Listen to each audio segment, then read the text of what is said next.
Today I'll show you how simple it is to prepare a DXF file for cutting on the CNC router using the free version of Autodesk Fusion360. To illustrate the steps it takes to go from a file in your computer to a finished project, I will use this simple box design. The steps and the principles I will show you in this video will remain the same no matter the difficulty of your project. First things first, let's save the new design in the CNC operations folder. Organized projects are easier to find if you need them later. Then we can import the DXF file into the design by clicking on Insert and choosing DXF in the drop-down menu. That opens the small pop-up that has a couple of options available. The first thing we have to do is select the plane we want to import the file to. It's important to select the X and Y plane. In my case, this is the plane I want the sketch to be located on. By clicking on the folder icon, we can access the files from different projects or the files on our computer.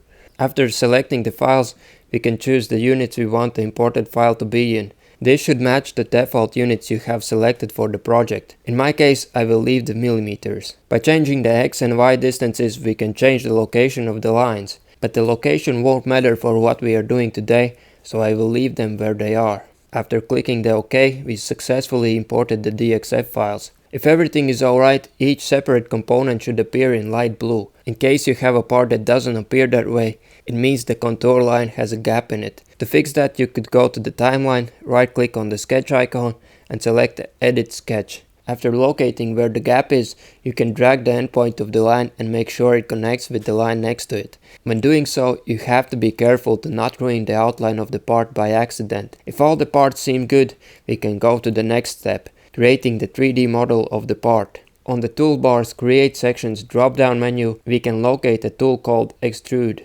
After selecting it, it opens up a pop-up that allows us to select the parts we would like to create a 3D model of.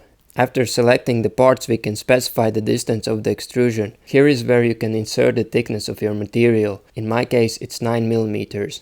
After clicking OK, you now should have a nice 3D models of your components, but you can't move them around. This is because they all are attached to the sketch we imported earlier.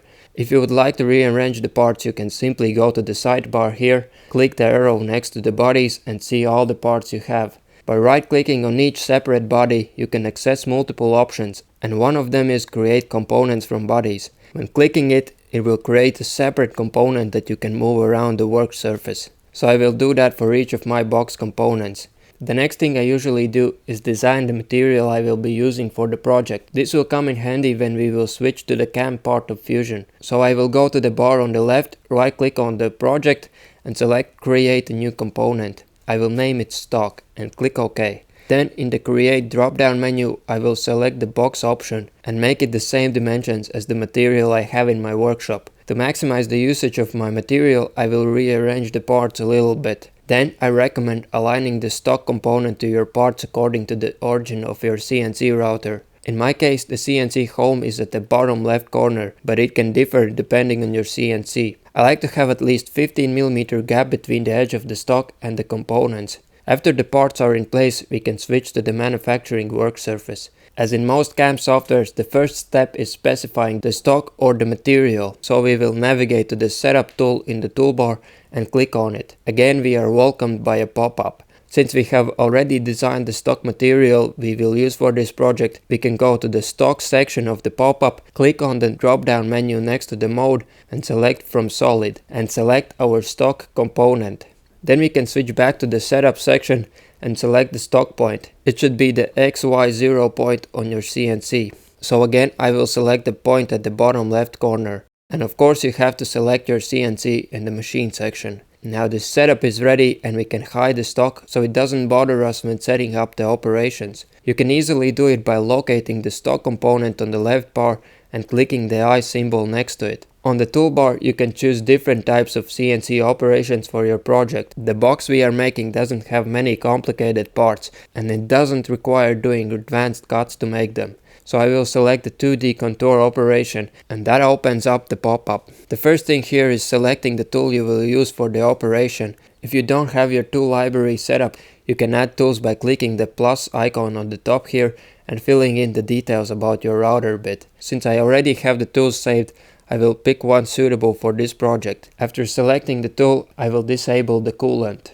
The feeds and speeds adjust automatically when selecting your saved tool, but you can change them here as well if you like to. If you would like to learn how to calculate the feeds and speeds, I recommend you watch the tutorial on the Cutting It Close YouTube channel. I will leave a link in the video description. Anyway, after we have the tool sorted out, we can select the geometries we want to work on. I always recommend cutting the joint pockets and the mortise holes before cutting the outlines. This ensures the best quality components. So for this operation, I will select only the mortise holes at the bottom of the components. Since we don't need to check any of these other options for this operation, we can move on to the next section, heights.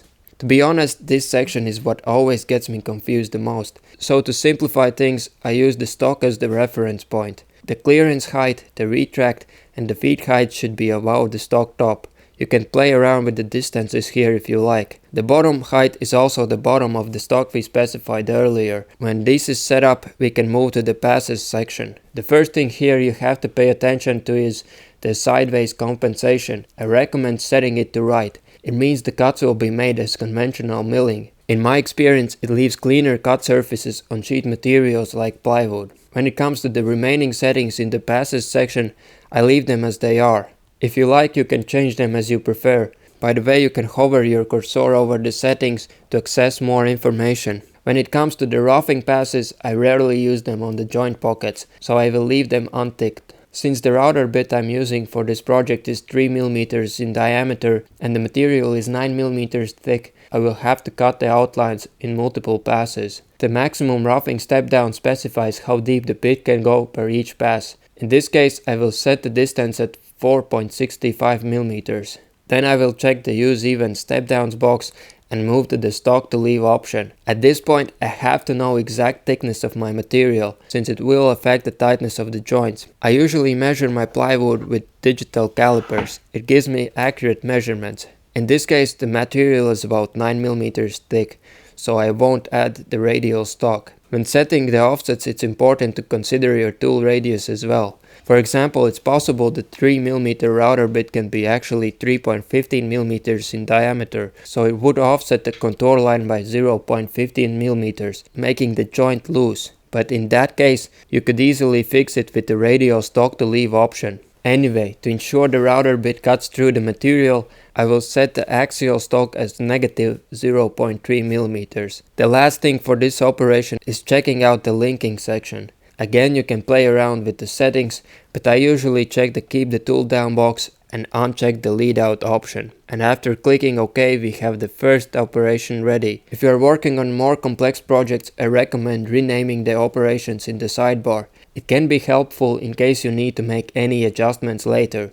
Now we have to make another operation for the component outlines. It takes going through the same steps. The only difference is the usage of the support tabs. The support tabs will ensure the parts don't move around when doing the final pass. You can specify the dimensions of the tabs as well as the distance between them, or you can add the tabs manually.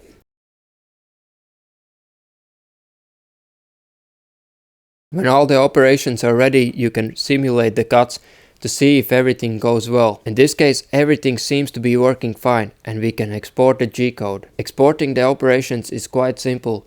You just right click on the setup and select the Create NC program. In the operations section, you can check which operations you would like to export. The machine and post settings should match the machine settings you selected when creating the setup, so there is no need to make any changes here. You just have to name the file and select the folder you want to export the file to. And now you are ready for CNC operations. So you can load the file on your CNC and attach the material on the work surface. After calibrating the Z-axis, we finally can see how CNC cuts our program, starting with the pockets one by one and then of course the outlines. And that's how you can use Fusion 360 to turn your DXF files into complete parts made on your CNC router.